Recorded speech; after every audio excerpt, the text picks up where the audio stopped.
চলে আসছে আমরা মৌলভীবাজার শ্রীমঙ্গলে। এখানে আমরা অল্প খরচে কিভাবে অনেকগুলো জায়গায় ঘোরা যায় সেটা দেখাবো।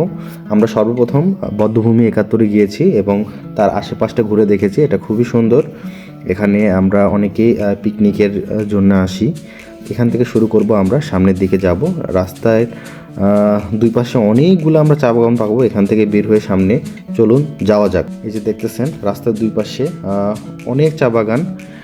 চা বাগানের ভিতরে আমরা যাব এবং চায়ের পাতা কেমন, চায়ের ফুল কেমন, এই যে আমি এটা একটু দেখানোর চেষ্টা করব। এই যে দেখতে পাচ্ছেন কিছু ফুল শুকিয়ে গিয়েছে, কিছু ফুল এখনও হয়েছে। আমরা একটু দেখি কেমন হয়। চা গাছের ফুল আমরা দেখব। এই যে চা গাছের ফুল। আমরা নতুন একটা স্পটে যাব, লালমাটির পাহাড়।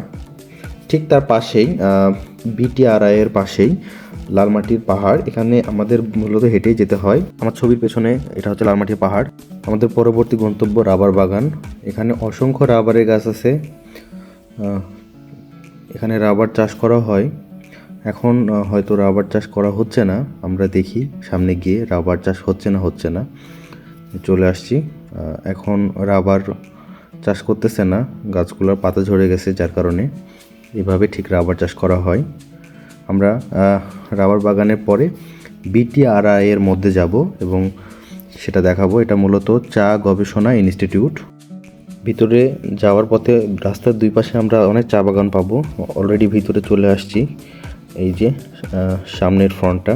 আমরা ভিতরে একটু সামান্য অংশ গিয়ে আপনাদের দেখাবো বিটিআরআই-এর ভিতরের অংশটুকু। এই যে দেখছেন পুকুর এবং এখানেও চাষ করছে। এই যে সামনের অংশ। আমরা পরবর্তী আকর্ষণ নীলকণ্ঠ। এখানে 7 কালারের চা পাওয়া যায়। তো আমরা চা না খেয়ে আমরা চলে যাব নতুন একটা স্পট, মণিপুরি পল্লী। এখানে বিভিন্ন ধরনের মণিপুরীদের হাতের তৈরি মার্কেটে জিনিসপাতি পাওয়া যায়। এখানে আমরা কিছু বাজার সাজার করব। এই দোকানগুলো আমি জাস্ট আপনাদের দেখাবো। এখানে সব কিছু পাওয়া যায়, শাড়ি, বেডশিট, থ্রি পিস, লুঙ্গি, এভরিথিং, এবং বিভিন্ন হচ্ছে যে ব্যাগ, এই ধরনের প্রোডাক্ট এখানে পাওয়া যায় মণিপুরি বাজারে। এখানে যে সকল জিনিস পাওয়া যায় এটা হচ্ছে যে এনাদের তাঁতের তৈরি। এনারা এই ধরনের পোশাক আশাক তৈরি করে রাখে। আমরা পরবর্তীতে যাব লাউয়াছড়া জাতীয় উদ্যান। এই যে দেখছেন রাস্তাটা অসম্ভব সুন্দর। রাস্তার দুই পাশে বড় বড় গাছ এবং মাঝখান দিয়ে রাস্তা খুবই সুন্দর। মনে হচ্ছে যে আমরা বন দিয়ে যাচ্ছি, যার জন্য আপনাদের রাস্তাটা দেখানোর চেষ্টা করছি। এই রাস্তা দিয়ে যখন যাবেন অনেকগুলা গাড়ি পাবেন, যেইগুলা গাড়ি ভাড়ায় আর কি নিয়ে যায়।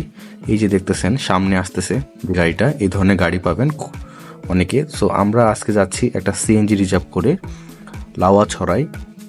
এটা শহর থেকে লাউয়াছড়া জাতীয় উদ্যান। এই যে চলে আসছি, আপনাদের সাথে আমি আছি। চলুন তাহলে সামনে ভিতরে যাওয়া যাক। ভিতরে আমরা ঢোকার পরে মনে হবে যে আমরা সুন্দরবনের কোনো একটা জায়গায় চলে আসছি।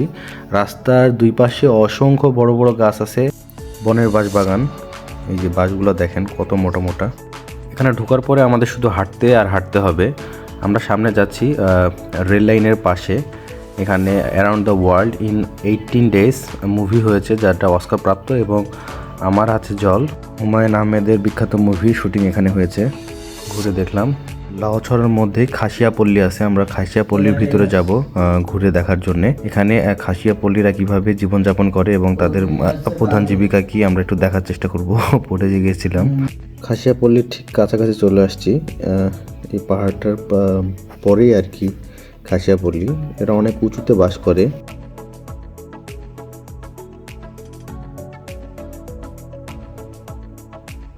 এই যে তাদের গেট। ভিতরে গিয়ে আমরা দেখব তাদের বাড়িঘর কেমন, তারা কোথায় বসবাস করে। এখান থেকে আরও নাকি 2-3 মিনিট সময় আমাদের সামনে যেতে হবে, তারপরে তাদের বাড়িঘর পাওয়া যাবে। চলে আসছি যদিও। এই যে বাড়িঘরগুলো ঠিক এই রকম। খাসিয়া যারা আছে তারা এই ধরনের বাড়িতে বসবাস করে এবং এদের হচ্ছে প্রধান জীবিকা হচ্ছে পান চাষ। এখানে এদের বাবুদের সাথে আমি একটু ছবি টবি তুলবো এবং তাদের সাথে কথা বলবো। এই যে দেখছেন। হ্যাঁ, আপনাদের সাথে দেখা করে অনেক ভালো লাগলো। এবং আপনাদের ভাষায় বলেন, আপনারা কি বলেন এটা? या तो अभी ही मैं থ্যাংক ইউ। এখানে চিলে কোঠায় দেখতে পাচ্ছেন এনারা পান প্রস্তুত করছে বাজারের জন্যে। তো আজকে এই পর্যন্তই। আপনারা যদি কখনো কেউ শ্রীমঙ্গলে আসেন তাহলে এই জায়গাগুলো অবশ্যই ঘুরে দেখবেন। আশা করি সম্পূর্ণ শ্রীমঙ্গলের যে জায়গাগুলো আসলে সবাই আমরা ঘুরি, এই জায়গাগুলো আমি দেখানোর চেষ্টা করছি এবং আমার সাথে থাকবেন। সবাই বেশি বেশি করে আমার ভিডিও দেখার চেষ্টা করবেন। আজকে এই পর্যন্তই আসি। আসসালামু আলাইকুম।